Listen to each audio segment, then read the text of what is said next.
আসসালামু আলাইকুম ভিউয়ার্স, কেমন আছেন সবাই? আশা করি সবাই অনেক ভালো আছেন। আমিও ইনশাআল্লাহ ভালোই আছি। ভালো আছি বলতে আজকে যাচ্ছি ধামরাইল। ধামরাইল বলতে সাভার, নবীনগর, সিদ্ধেশ্বর, আশুলিয়া পার হয়ে যে ধামরাইল, সেই ধামরাইল যাচ্ছি। ধামরাইল যাওয়ার জন্য আমার বাসা হচ্ছে পুরান ঢাকায় লালবাগে, লালবাগ থানার পাশেই। তো এদিক থেকে আমি যাচ্ছি হচ্ছে গাবতলী। গাবতলী থেকে আমি যাবো সাভারের বাসে, ধামরাইলের বাসে। তো এখন আমি আছি গাড়িতে বসে আছি। গাড়িটি যাচ্ছে হচ্ছে গাবতলীর উদ্দেশ্যে। আমি গাবতলী যাব ১ম এ। তবে গাবতলী বহুদিন পরে যাচ্ছি। বহুদিন পরে বলতে লাস্ট ২০১৪-১৫ সম্ভবত ২০১৪ হবে। ২০১৪ তে লাস্ট ওই সময় যাতায়াত ছিল ওদিকে, সাভার ওদিকে। তো লাস্ট ২০১৪ সালে গেছি। তারপরে গাবতলী যাওয়া হয় না। বহু বছর হচ্ছে, প্রায় ১০ বছর হয়ে গেছে। তো আজকে আবার নতুন করে গাবতলী যাচ্ছি। জানি না ওই জায়গার পরিবেশ চিনব কিনা। তবে এখন যে জায়গাটা আছে গাবতলীর কাছাকাছি এসে পড়েছি। তবে এইসব জায়গাগুলি আগে যেরকম ছিল ঐরকম নাই। কিছুটা পরিবর্তন। পরিবর্তন বলতে যে রোডটা যেটা দেখতে পাচ্ছেন এরকম চড়া রোড ছিল না। রোডটি খুব ভাঙাচোরা ছিল এবং সাইডে যে জায়গাগুলো স্পেস দেখতে পাচ্ছেন এগুলা কিন্তু আসলেও পুরো পুকুর এলাকা ছিল। এটি কিন্তু প্রায় গাবতলীর কাছাকাছি আমরা এসে পড়ছি চৌরাস্তার এদিকে। তো এই যে সব জায়গাগুলো দেখেন সবই পুকুর ছিল, এত চওড়া জায়গা ছিল। তো এখন আমরা গাবতলী যে চৌরাস্তা এই জায়গায় বিভিন্ন জায়গা ভেঙে এদিকে এখন আমি উপরের থেকে যে ড্রোন দিয়ে ভিডিও করে দেখাতে পারতাম তাহলে অবশ্যই আপনারা ভালো বুঝতে পারতেন। এদিকে প্রায় গোল চক্কর বানানো হয়েছে ২টা ৩টার মতো এবং প্রচুর, প্রচুর বড় করে গাবতলী যেই চৌরাস্তা যে এরিয়াটা সেই এরিয়াটা নিয়েছে। তো আমি এই মুহূর্তে গাবতলী এসে পড়েছি। এখন আমি গাড়ির থেকে নেমে যাব। গাড়ির থেকে নেমে সেই ধামরাইলের গাড়িতে অলরেডি উঠে গেছি আমি।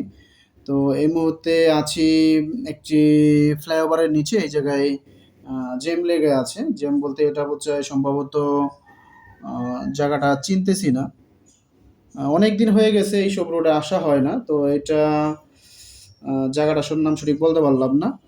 তো যাই হোক আমাদের জ্যাম ছেড়ে দিলে পরবর্তীতে গাড়ি সামনে যাবে।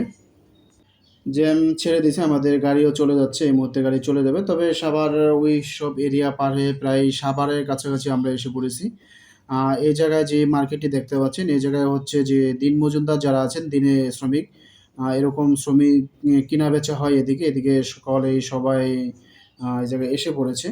তো তাদের এই জায়গাতে এই যে এই জায়গায় দেখুন কিছু মহিলা বসে আছে। তারা কাজ খুঁজতেছে। তারা বিভিন্ন জায়গায় কাজ রেডি হলে এদিক থেকে কাজে চলে যাবে। এ হচ্ছে ঢাকার সাভারে পরিচিত। আর এদিকে যেই লোকটিকে দেখতে পাচ্ছেন ইনি হচ্ছে চা বিক্রি করতেছে। দেখুন যারা ব্যবসার নিয়ত করে থাকে যেকোনো একটা ভাবে ভাই ব্যবসা করা যায়, পরের কাজ না করে ব্যবসা করেন।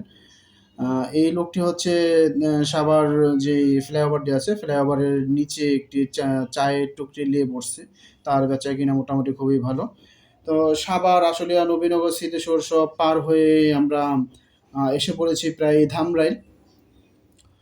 ধামরাইল এসে পড়ার পরে এই জায়গাটি হচ্ছে আমি অ্যা সঠিক উচ্চারণ হয়তোবা ভুল হইতে পারে। এই জায়গাটার নাম নাকি বলে কুলিপিঠা। কুলি আমার কিছু একটা ভুল হচ্ছে। আমার উচ্চারণটা ঠিকমতো বলতে পারতাছি না। কিরকম একটা পিঠা আর আগে জানি কি একটা নাম আছে। ওই জায়গাটায় এসে এখন আমরা যাচ্ছি, কোথায় যাচ্ছি সেই জায়গাটার নামও আমি সঠিক বলতে পারতেছি না। এদিক থেকে প্রায় আ সিএনজিতে উঠছি। সিএনজি ভাড়া নাকি হলো ৳২৫। খুব গ্রামের ভিতরে যাচ্ছি।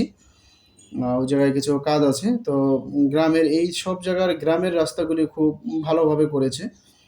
খুব চওড়াভাবে ব্রিজগুলি, কিছু ব্রিজও দেখতে পারলাম। সেই ব্রিজগুলোও খুব চওড়াভাবে করেছে। তবে আ গ্রামে যারা থাকেন তারা অবশ্য ঢাকা শহরকে মিস করেন এবং যারা শহরে থাকে তারা গ্রামকে মিস করেন। গ্রামের যেই আবহাওয়াগুলো তারাই শুধু জানে এটার অনুভূতিটা কি। যারা আ শহর থেকে, সিটি থেকে গ্রামে ঘুরতে যায়, তারা এটার অক্সিজেনটা বুঝতে পারে। কিন্তু যারা মূলত গ্রামে থাকে তারা ওই জিনিসটার অক্সিজেন বুঝতে পারে না। তারা মনে করে যে শহরে হয়তোবা ভালো, সিটিতে হয়তোবা ভালো। সিটিতে যে এই গ্যাঞ্জাম, ঝাই-ঝামেলা সেই থেকে চিন্তা করে আপনার গ্রামের পরিবেশটাও ভালো এবং চলাফেরার ক্ষেত্রেও ভালো, আবহাওয়াটাও ভালো এবং সবচেয়ে বড় কথা এই মহল্লার ভিতরে যে রোডটির ভিতরে যে এত পরিমাণ ঠান্ডা হাওয়া আসে যে মানে মুগ্ধ হওয়ার মতো।